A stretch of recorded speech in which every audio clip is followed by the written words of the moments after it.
Los diputados de la Asamblea Legislativa aprobaron en segundo debate un proyecto de ley contra el terrorismo y el lavado de capitales, el cual pondrá al día al país centroamericano en estos temas. Esta nueva legislación cumple con los estándares establecidos por el Grupo de Acción Financiera Internacional, más conocido como el GAFI, evitando cualquier posibilidad de que el país entre en la lista gris de esta entidad. Costa Rica, dentro de la tablita que creemos que aplica GAFI, ¿verdad? Una vez que se ponderaban los valores de cada una de las medidas que teníamos malas, pues sí estábamos muy cerca de estar o de que nos pasara exactamente lo mismo que le pasó a Panamá, que es entrar en una lista gris. Panamá entró en una lista gris y fue muy temporal. ¿Por qué? Porque lo que hicieron fue, una vez entrado en la lista gris, hicieron todas las mejoras normativas que correspondían, se lo presentaron de nuevo al GAFI, entonces GAFI lo sacó de la lista gris, pero sí estuvieron un tiempo en la lista gris. Solo ese tiempo que estuvieron en la lista gris, para que tengamos una noción de lo que podría suceder es, usted Costa Rica no puede vivir en un mundo financiero aislado del resto de países. O sea, no puede. ¿Por qué? Porque nosotros tenemos muchos clientes en Costa Rica que importan y que exportan o que son inversores en el país.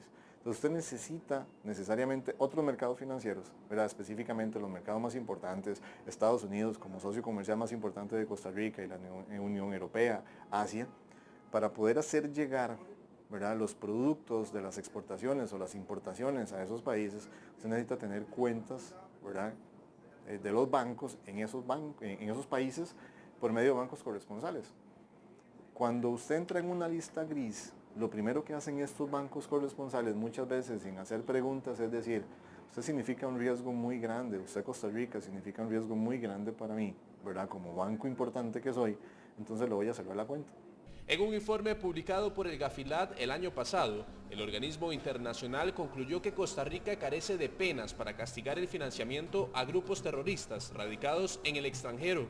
Pero quizás la pregunta que se hacen muchos costarricenses es cómo desde este país centroamericano se puede financiar un acto o una agrupación terrorista.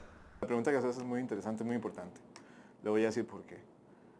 Porque incluso hay una percepción, y tengo que incluirnos sistema financiero, y desde hace unos años para acá lo hemos venido tratando de cambiar, que es que el terrorismo no tiene nada que ver con Costa Rica.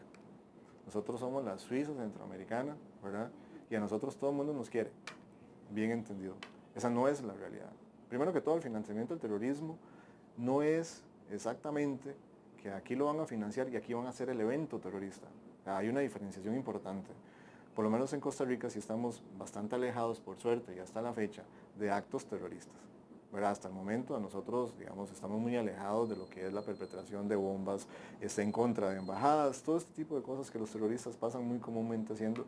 Hoy en día, lastimosamente, están sembrando más temor en el mundo, porque ya se fueron ya lo vimos, ¿verdad?, para centros comerciales, ya lo hacen en estadios, ya lo hacen en calles muy transitadas, ya lo hacen en carreras, ¿verdad?, de atletismo. O sea, al final lo que están tratando es sembrar el temor, y de eso viven los terroristas, de sembrar el temor. El problema con el terrorismo y el financiamiento del terrorismo es que ahí sí podemos tener una participación. ¿Por qué? Porque usted perfectamente aquí puede organizar, ¿verdad? Voy a ponerlo como un ejemplo, una actividad no lucrativa, una fundación, una ONG, que esa ONG puede tener una muy buena intención, de acuerdo con lo que le vendemos al público. Entonces le decimos que vamos a recoger fondos, ¿verdad?, para ir a construir 10 casas de interés social. Entonces pedimos financiamiento por parte de las personas de muy buen corazón que nos quieran financiar. Pero estas personas casi nunca tienen la posibilidad de darle seguimiento a la conclusión del proyecto.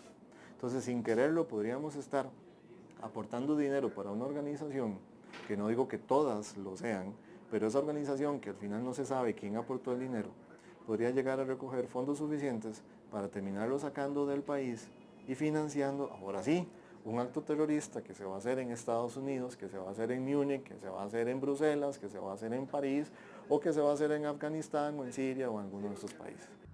Una de las principales debilidades del país es que la legislación no plantea como tal el delito del financiamiento a organizaciones terroristas. La ley sería firmada por el presidente en los próximos días.